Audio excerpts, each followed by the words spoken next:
こんにちは、パピガニです。今回はマイクロソフトフライトシミュレーター2024のキャリアモードで自分の会社を設立した後にどうやって効率的に収益を上げていけばよいのかを考えていきたいと思います。このチャンネルではキャリアモードに関する解説動画を再生リスト MSFS2024 キャリアモードにまとめています。飛行訓練、ライセンス取得、ミッション、会社運営の4つにタイトルを分けていますので、情報が必要な時にはぜひご覧ください。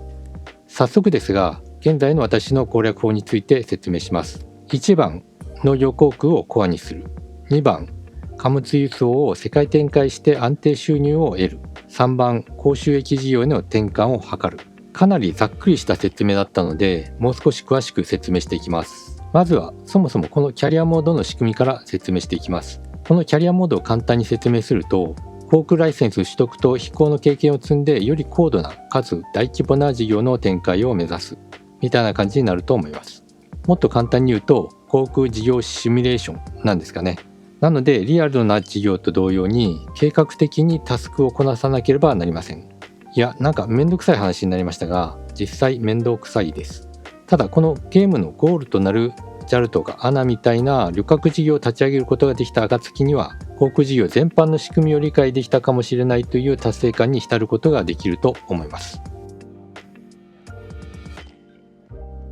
さて、1つ目の農業航空をコアとする戦略について説明します。キャリアモードでは会社を立ち上げるときに従来の事業の中から選択することができます。すべての事業を1回はやっておいた方がいいと思います。ただ当然プレイ時間が必要なので稼ぐための事業はどれか一つに決めてしまった方が良いでしょう。私の場合はヘリの操縦が好きなのでヘリで展開できる高収益事業として農業航空を選んでいます。ただこれにはリスクもあってヘリの激しい操縦は特に VR でやっていると結構 VR 酔いするんですよね。それとヘリは通常の航空機よりも操縦が難しいです。この前も農薬散布を終えた直後に墜落して結局得られるはずの収益を失ってしまいました。さらには修理費用もかかりました。しかし1回のミッションでは20万クレジットを稼ぐことができます。1回飛べば中古のセスナ機セスナ172を購入できる程度の金額を稼げるのは魅力的だと思います。さて、ここでライセンスと事業と時間単価の一覧表を紹介します。これを見てわかる通り、農業航空の時間単価は従業員でも4万クレジットで他の事業と比較しても高額であることがわかります。農業航空以外のコア事業の候補としては航空広告があります。この場合は時間単価はそこそこ高いのですが、しかし需要自体があまり多くないという欠点があります。一方で貨物運送は時間単価は低いのですが需要が大きく、かつ飛行中はオートパイロットにすることで離着陸の時以外は自由な時間を確保することができます。オートパイロットに切り替えるとコントローラーの操作はほぼ不要になるので、その時間を使って別なゲームをするとか本を読んだり YouTube を見たりできます。ほとんどのミッションではショートカットして飛行時間を短縮することも可能なんですが、ショートカットによる短縮した時間分の収益と経験値は当然のことながら差し引かれます。また MSFS のツールメニューにシミュレートという機能があって、貨物運送などの場合はショートカットではなくゲームの進行時間を早送りすることができるようです。この機能を使うとショートカットすることなくプレイ時間を短縮できます。こんな風にいろんなミッションをこなしながらその時に最も適したコア事業を選択するのが良いと思います。さて2つ目の戦略は小さな事業を数多く展開して安定収入を図ることです。事業の広域化が可能なのはやはり貨物輸送なんですよね。なぜなら貨物輸送の需要はあらゆる場所にあるからです。すると貨物輸送であれば航空機も比較的安価に入手できます。ちなみに事業用に購入した航空機は後から用途を変更できない点に注意してください。貨物輸送用に購入したセスナ機を観光用に転用することはできません。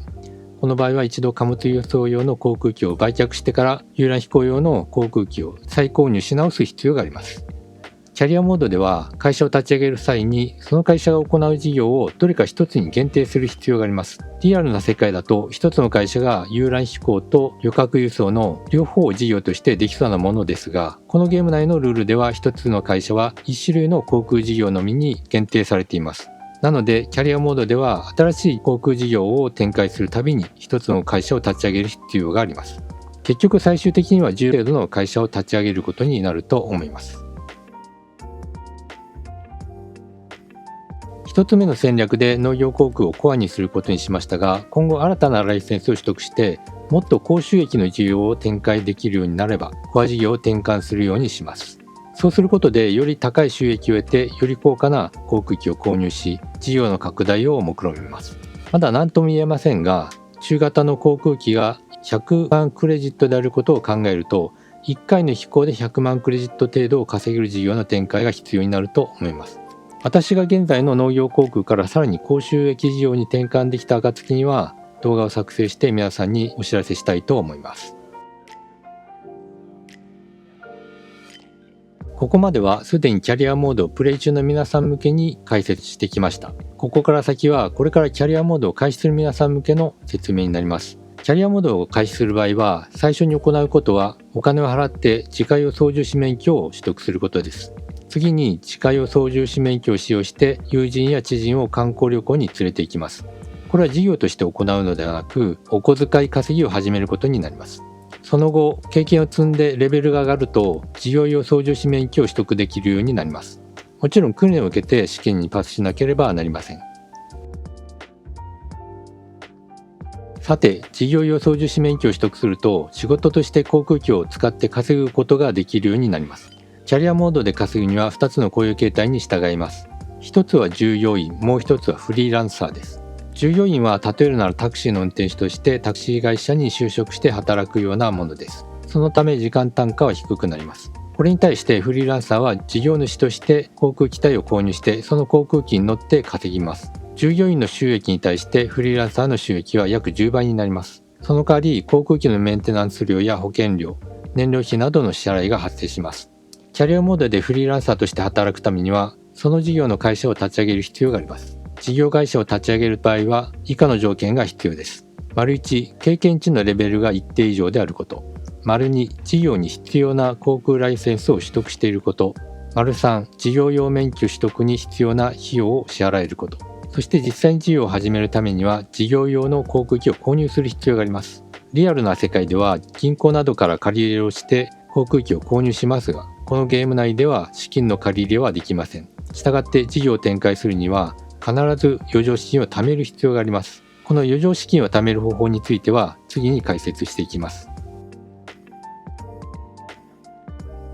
余剰資金を貯めるには3つの方法があります。まず従業員としてのミッションをこなす方法。次にフリーランサーとして購入した航空機を運転して稼ぐ方法。そして最後にパイロットを指定して稼いでもらう方法です。このパイロットは以前はクルーと呼ばれていました。従業員としてミッションをこなす場合は単純にリストに表示されているミッションを選択して指示通りの飛行をすることになります。これにより経験値と収益を得ることができますが、得られる収益はそれほど高くはありません。初期の段階では15分程度の仕事が多く、得られる収益も1回に1000クレジット前後になると思います。航空会社を設立して航空機を買うと、フリーランサーとして稼ぐことができるようになります。フリーランサーとしての稼ぎは従業員としての稼ぎの10倍近くになります。なので断然フリーランサーで稼いだ方が短い時間で早い事業拡張を期待できます。ただし一般のゲームのようなギャンブル的要素は極めて少なく、時間をかけて地道に稼ぐ必要があります。フリーランサーとして自分の航空機を操縦する場合は慎重に扱う必要があります。これは航空機の事故はそのミッションの収益を得られないばかりか、膨大な修理費用がかかる可能性が高いからです。また機体に汚れがある場合も基本的には清掃するか再塗装が必要です。ここでも費用が発生します。自らが時間をかけずに収益を得る最も簡単な方法は、購入した航空機に対してパイロットを設定する方法です。パイロットが働くモチベーションはプレイヤーの経験値と連動していると思われます。プレイヤー自らが航空機に乗ってミッションをこなす頻度に比例してパイロットの稼働率も高くなるようです。自らが働かずにいると、いずれパイロットたちも働かなくなってしまいます。購入した航空機は航空機の保管場所となる空港を設定する必要があります。この時の空港の選択基準は、該当する航空事業の需要が周辺に存在することです。航空機は一定程度の飛行時間を経過するとメンテナンスやクリーニングが必要になります。保有している航空機の状態については常に目配せが必要です。さて、今回のキャリアモードに関する解説はいかがだったでしょうか。ゲームとしてのキャリアモードは航空業界の深い理解を促すような設計になっているようです。このキャリアモードを実行すると、もしかして私もパイロットになれるかもしれないという錯覚に陥ります。小さい頃にパイロットに憧れていた皆さん、もう一度その夢に限りなく近づくために、このキャリアモードをぜひお試しください。この動画が面白い、ためになったと思った方はいいねボタン、そして引き続きキャリアモードについて動画を確認したい方はチャンネル登録もよろしくお願いします。それでは、Good day! Papadani VR 614, leaving my channel space, push subscribe button is approved. Good day.